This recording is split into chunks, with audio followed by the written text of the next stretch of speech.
We are trying to anticipate any issues. I feel for the ladies in the library who are going to get asked a lot of questions about MCC.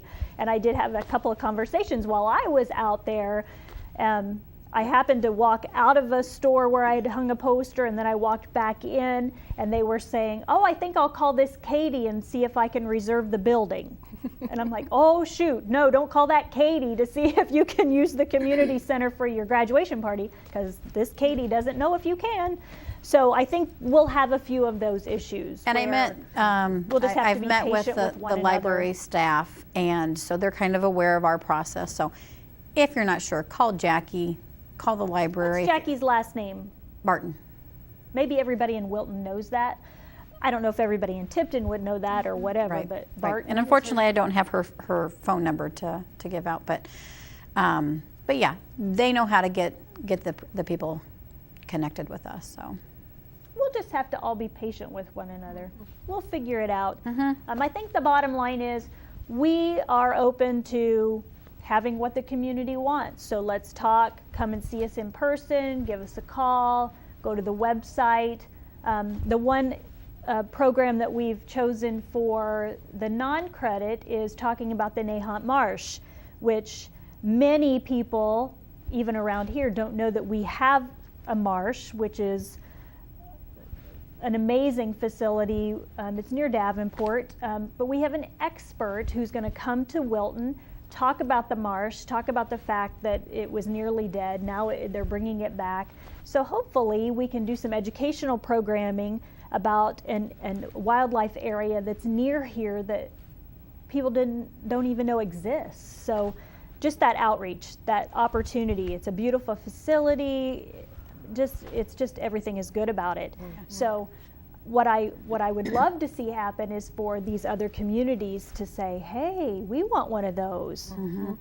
Well, and the partnership opportunities on October the 9th, this is something that MCC has never done before, but two entities in Wilton, which is the library and then the fire department, and then MCC, we're providing the opportunity and the educational and programming opportunities for the three of us to get together and do some fire safety prevention for kids in the ages of 3 to 7. So I don't know if that's ever happened before. I've not been involved in anything living and residing in Wilton like that, not to say it hasn't existed, but you just kind of think, well, what's the college doing that for? Well, that's what we're about, is bringing community events together and opportunities. So that's my little plug is, it's free. Ages 3 to 7, we're going to have the fire department there, going to have a fire truck there. Library is going to have some I'm not sure about face painting. They were trying to work on a clown, but I'm not sure that that's going to pan through. But some story times and just different programming, some opportunities. So, and that's free to the community. And again, just not Wilton, Durant, Bennett, Muscatine folks. I mean, anybody who wants to come, that's a free opportunity. Katie, you mentioned the outreach to other communities through our bond referendum that was provided the money for this.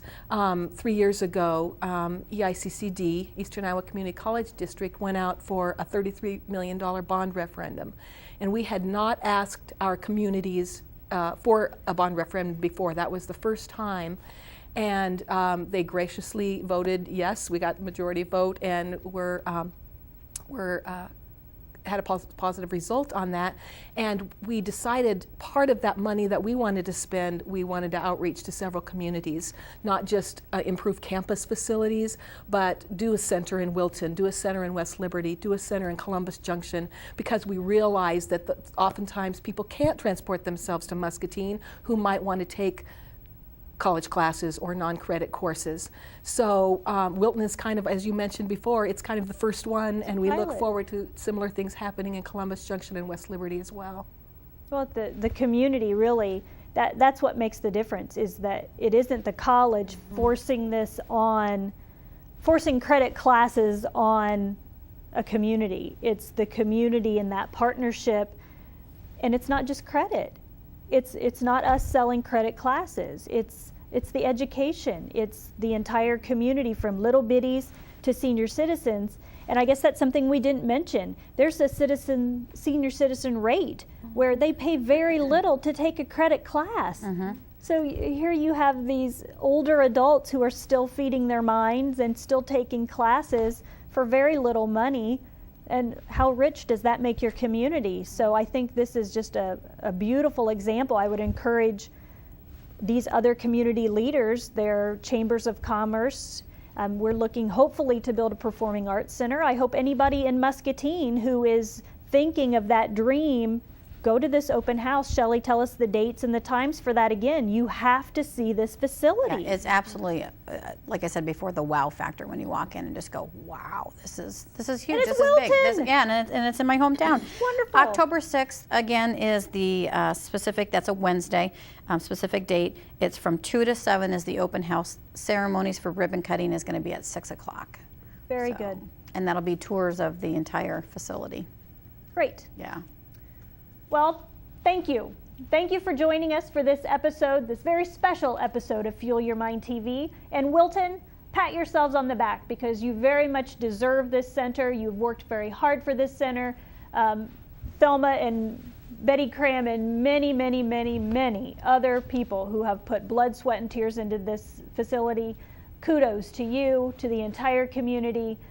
Beautiful center, and you get your own special edition of Fuel Your Mind TV, and we thank you all.